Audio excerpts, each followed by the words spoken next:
আসসালামু আলাইকুম প্রিয় শিক্ষার্থী, আজকে তোমাদের জন্য আমি সমাধান নিয়ে এসেছি নবম অভিজ্ঞতা বীজগণিতিক রাশির উৎপাদক গসাগু ও লসাগু এর 185 পৃষ্ঠার একক কাজ। দেখো, অ্যাক্টিভিটির মাধ্যমে ছবির সাহায্যে উৎপাদকে বিশ্লেষণ করো। ছবির সাহায্যে উৎপাদকে বিশ্লেষণ করতে হবে, তার মানে উৎপাদকে বিশ্লেষণ করলেই হবে না, ছবি আকারেও কিন্তু এদেরকে দেখিয়ে দিতে হবে। চলো আমরা দেখি আমাদের প্রথম প্রশ্নটা কি আছে। X square plus thrice x plus 2, x square plus thrice x plus 2। তাহলে এক্ষেত্রে চলো এটা ছবির মাধ্যমে কিভাবে আমরা এটার উৎপাদক নির্ণয় করব আমরা সেটা দেখি। আমরা 184 পৃষ্ঠায়, এটা আমাদের জন্য খুব ইজি। 184 পৃষ্ঠা, দেখো আমাদের একটা কাজ আছে। 184 পৃষ্ঠার প্রশ্নটা 183 পৃষ্ঠায়। দেখো, কাগজ কাটার কাজের মাধ্যমে, এখানে দেওয়া আছে খুব সুন্দর, কাগজ কাটা কাজের মাধ্যমে x square plus thrice x plus 2 এর উৎপাদক নির্ণয় করো। এটাই কিন্তু আমাদের 1 নং প্রশ্নটাই, এটাই সেমটাই এখানে কাজ করে দেওয়া আছে। আমি বুঝাই দেবো কীভাবে আমরা এটা করতে হবে। প্রথম ধাপ, প্রথমে কাগজগুলো কেটে নিয়ে নিচের মতো রং করি। আমরা কাগজ কেটে নেব, আমরা এখানে ধনাত্মকও নিব ঋণাত্মকও নিব। দেখো দুপাশে দিচ্ছে, মানে আমাদের যা প্রয়োজন সেটা আমরা নিব, কিন্তু আমরা প্রথমে 2 ধরনের কাগজ কাটবো। এখানে তো তারা রং করে দিচ্ছে, আমরা কাটবো, অথবা আমরাও খাতায় এভাবে রং করে নিব। প্রথম হচ্ছে ধনাত্মক, এর পাশে হচ্ছে ঋণাত্মক। দেখো 1 এর পাশে মাইনাস, মানে এটা ঋণাত্মক, মাইনাস এক্স এটা ঋণাত্মক, মাইনাস এক্স স্কোয়ার এটাও ঋণাত্মক। আর এই পাশে হচ্ছে ধনাত্মক, প্লাস 1 প্লাস এক্স স্কোয়ার। ধনাত্মকের এই ক্ষেত্রে আমরা এক্সের রং কিভাবে করব, ওয়াই এর রং 1 এর রং কিভাবে করব, এক্স স্কোয়ার রং কিভাবে করব। ঋণাত্মক সবগুলো একই রং দেওয়া আছে। এখন আমাদের এখানে কি লাগবে, ধনাত্মক লাগবে নাকি ঋণাত্মক লাগবে সেটা আমরা চুজ করব। দেখো 1 এটা কিন্তু একটা বর্গ তো আমরা বুঝি যার প্রত্যেকটি বাহু সমান। এক্স প্লাস এক্স এটাকে দেখা যাচ্ছে কি আয়তাকার ক্ষেত্রের মতো। আয়তাকার ক্ষেত্র এটা হচ্ছে দৈর্ঘ্য প্রস্থ, বড় ছোট আছে। এক্স স্কোয়ার এর একটি বর্গ, এটা বর্গ মনে করে এটা প্রত্যেকটা বাহুর পরিমাণই কিন্তু পরিমাপ কিন্তু এক্স, তাহলে এক্স হলে যার বর্গক্ষেত্র হবে এক্স গুণ এক্স হলে এক্স স্কোয়ার, এটা বুঝেছে এক্স স্কোয়ার। এখন আমাদের যেহেতু সবটাই ধনাত্মক প্লাস চিহ্ন, তাহলে আমরা কি করব। দেখো ধাপ 2, x square plus thrice x plus 2 এর উৎপাদক নির্ণয়ের প্রয়োজনীয় কাজগুলো কি। আমরা প্রথমে এখানে আমাদের প্রশ্নে 2 আছে, 2 এর জন্য আমাদের 1 লাগবে কয়টা, 2টা। 1 প্লাস 1 তাহলে 2 হবে, আমরা 1 নিয়েছি 2টা। এখন আমাদের এক্স নীল রং করা, তার মানে আমাদের এখানে এক্স আছে কয়টা, থ্রাইস এক্স, মানে 3টা এক্স আছে। তাহলে আমরা কি করব, 3টা এক্স মানে কি, 3টা এক্স মানে হচ্ছে এক্সের 3 গুণ অথবা 3টা এক্সের গুণফল। তাহলে এখানে 3টা এক্সের যোগফল। তাহলে যোগফল হলে এখানে আমরা নীল কালার এক্স নিব কয়টা, 3টা, যেহেতু আমাদের এক্স আছে এখানে 3টা, এক্স এক্স এক্স। এবার আসো এক্স স্কোয়ার আমাদের একটাই আছে এক্স স্কোয়ার, তাহলে আমরা একটা বর্গ নিব, বড় এক্স স্কোয়ারের বর্গ নিব একটা। এখন আমরা এটাকে ধাপ 3, বিভিন্ন আকৃতিতে সাজানোর চেষ্টা করি যেন আকৃতিটি একটি আয়তক্ষেত্রের মতো হয়। আমরা আকৃতিটাকে সাজাবো যাতে আকৃতিটি ঠিক একটি আয়তক্ষেত্রের মতো হবে।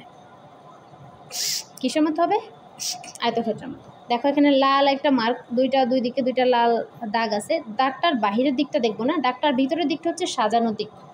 কীভাবে আমরা এটাকে সাজাতে পারি, দেখো এই অংশ, শুধুমাত্র এই অংশটুকু খেয়াল করি, আয়তক্ষেত্রের মতো সাজানো হয়েছে।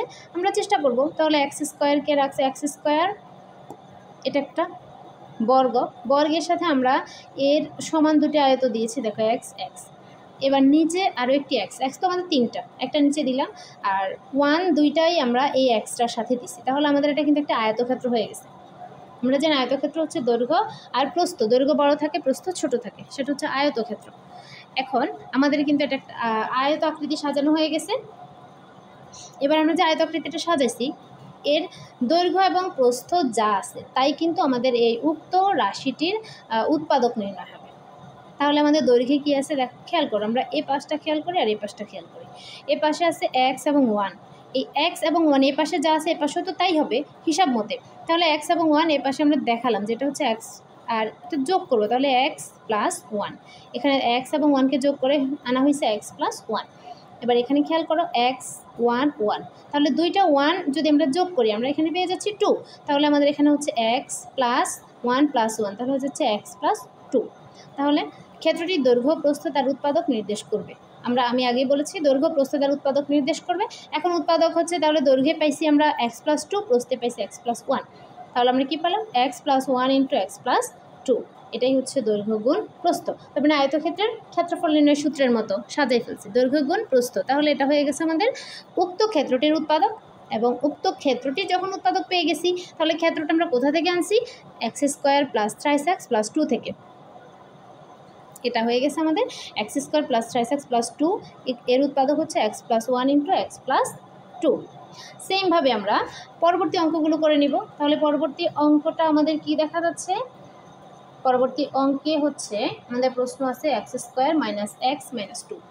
প্রশ্নটা খেয়াল করি, x² - x - 2। তাহলে এক্ষেত্রে -x এবং -2, এবার আমরা প্রশ্নটা তুলি। প্রশ্নটা x² - x - 2, এটা আমাদের 2 নম্বর প্রশ্নটা। এখন আমরা প্রথমে আমাদের আগের মতো ধাপ 1 আমরা কাগজ কাটব। ধাপ 1, আগের মতো আমরা কাগজ কাটবো। কাগজটা কিভাবে? আমরা প্রথমে একটা 1 বর্গ নেব, +1, এটা হবে +1। তারপরে হবে x এর বর্গ, এখানে x আছে, দেখো 2 আছে, x আছে, তাহলে x আমরা এখানে xটা একটা আয়তক্ষেত্রের মতো নিতে পারি, আয়তক্ষেত্র নিলাম। এবার হচ্ছে আমাদের x², তাহলে x², আমরা x² হবে বর্গ, যেহেতু স্কোয়ার আছে তাহলে অবশ্যই বুঝে নিব এটা একটি বর্গ। এখন আমি নিলাম একটি বর্গ। এবার আমি তো এটা ধনাত্মক আঁকছি, এবার কিন্তু আমার ঋণাত্মক আঁকা লাগবে। একই মাপে শুধু ধনাত্মক এবং ঋণাত্মক হবে।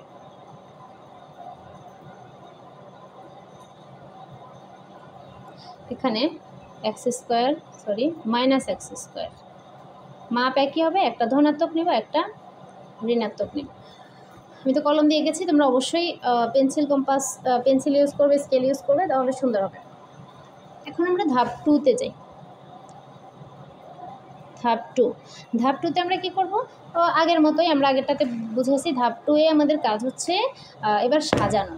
ধাপ 2-এ আমরা এটা কালেক্ট করব, আমাদের কি ধনাত্মক লাগবে নাকি ঋণাত্মক লাগবে। এখন খেয়াল করে দেখো, আমাদের এখানে কিন্তু ঋণাত্মক ধনাত্মক, যেমন x² হচ্ছে প্লাস, যে এটার আগে কোনো চিহ্ন নাই, তাহলে এটা অবশ্যই প্লাস ধরে নেব। আর এটার x এর আগে মাইনাস আছে, তাহলে x নিব মাইনাস, 2 এর আগে মাইনাস আছে, তাহলে 1, কিন্তু দুটোটাই মাইনাস নিতে হবে। তাহলে আমি আমার কাজের জন্য আমি কি করব? প্রথমে হচ্ছে আমি রং করব, লিখব এখানে। প্রথমে কাগজগুলো কেটে নিই এবং রং করি।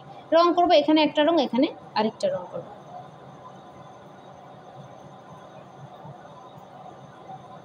কাগজগুলো কেটে নিয়ে রং করি। আমরা আমাদের মতো কথাগুলো লিখব, রং করি। রং করার পরে এখন আমাদের কাজ কি? প্রয়োজনীয় কাগজগুলো নেব। -x - 2 এর উৎপাদকের জন্য, উৎপাদক নির্ণয়ের জন্য প্রয়োজনীয় কাগজ, উৎপাদক নির্ণয়ের প্রয়োজনীয় কাগজ।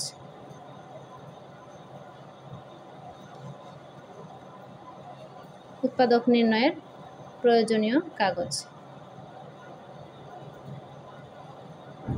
হলো কি কি কাগজ? কাগজগুলো আমরা এবার এখানে আনবো। এবার আসো, আমাদের প্রথমে কি নিব আমরা? কাগজ যদি বর্গক্ষেত্রটা নেই, তাহলে আমাদের বর্গক্ষেত্র লাগতেছে ধনাত্মকটা, তাহলে +x²,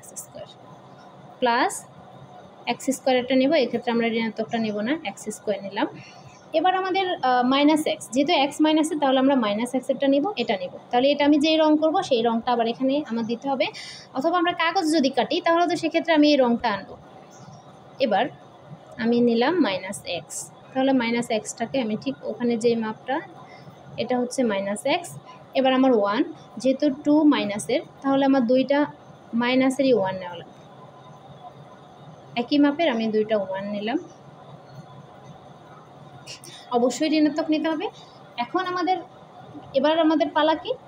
সাজানো। উৎপাদক অনুসারে কাগজগুলোকে আমরা এমনভাবে স্থাপন করি যেন এটি একটি আয়তাকৃতি গঠন করে। তাহলে আমরা ধাপ 2 এর কাজ কিন্তু আমাদের শেষ। এবার আমরা ধাপ 3-তে যাচ্ছি। উৎপাদক অনুসারে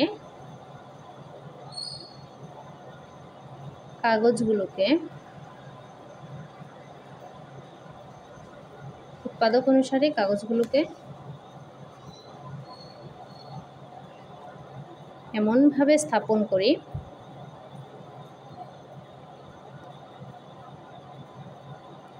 যেন ইহা একটা আয়তক্ষেত্র হয়, ঠিক আয়তাকৃতি হয়, আয়তাকৃতি হয়। এখন আসো আমরা আয়তাকৃতি গঠন করব। আয়তাকৃতি গঠন করতে গেলে আমরা কি করব? আমরা বিভিন্নভাবে সাজাতে পারি আমাদের মতো করে। এখন যেহেতু এটার দৈর্ঘ্য প্রস্থ কিন্তু সমান হয়ে যায়, প্রায় সমান হয়ে যায়,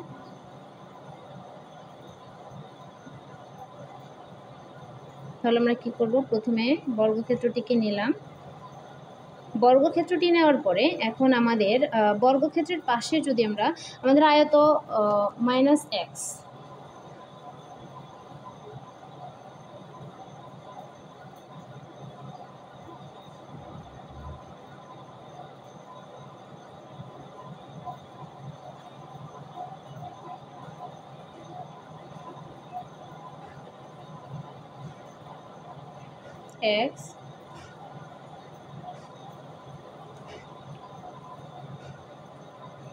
আমাদের তো এখানে -x হচ্ছে একটাই। আমরা যদি এবার মাইনাসটাকে এভাবে সাজাই, এক্সটাকে তো আমরা বিয়োগ করে দিব, তাহলে বিয়োগ করে দিলে আমরা কি করব? এটা -x, এবার এই বর্গ ছোটটা -1, সেমভাবে এটা তো আমরা মাইনাস করতেছি, আমরা এখানে এটা হচ্ছে 1 বিয়োগ করতেছি, -1। তাহলে দেখো আয়তাকৃতি হয়েছে। এক্স স্কোয়ারের সাথে আমি এক্স নিছি, কিন্তু এক্স তো আমার নাই, এটা আমি মাইনাস বিয়োগ করে দিতে হবে।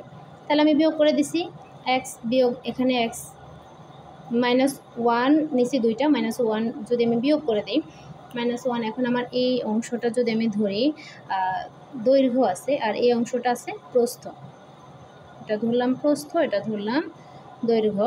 তাহলে আমার দৈর্ঘ্য বরাবর কি দাঁড়াচ্ছে দেখো, এখানে আছে এক্স আর এখানে -1, তাহলে -1 আর -1 মিলে যদি আমি যোগ করি, এটা কিন্তু -2 হয়ে যাবে। তাহলে আমার এখানে আছে এক্স আর -1 যোগ করলে হচ্ছে -2। মনে রাখবা, একই সমধর্মী চিহ্ন হলে যোগ আর বিপরীতধর্মী চিহ্ন হলে বিয়োগ। তাহলে মাইনাস এটাও মাইনাস, এটাও মাইনাস, মাইনাসের একটা 1, মাইনাসের 1 এবং মাইনাসের 1, তাহলে হচ্ছে -2। আর প্রস্থের দিকে আমার কি আছে দেখো, -x প্লাস -x -1, তাহলে -x এবং -1 যদি আমি ধরি, সেক্ষেত্রে আমি কি করতে, এক্স মাইনাসে মাইনাসে যদি গুণ করি, এটা হয়ে যাবে প্লাস, এটা যেহেতু গুণ,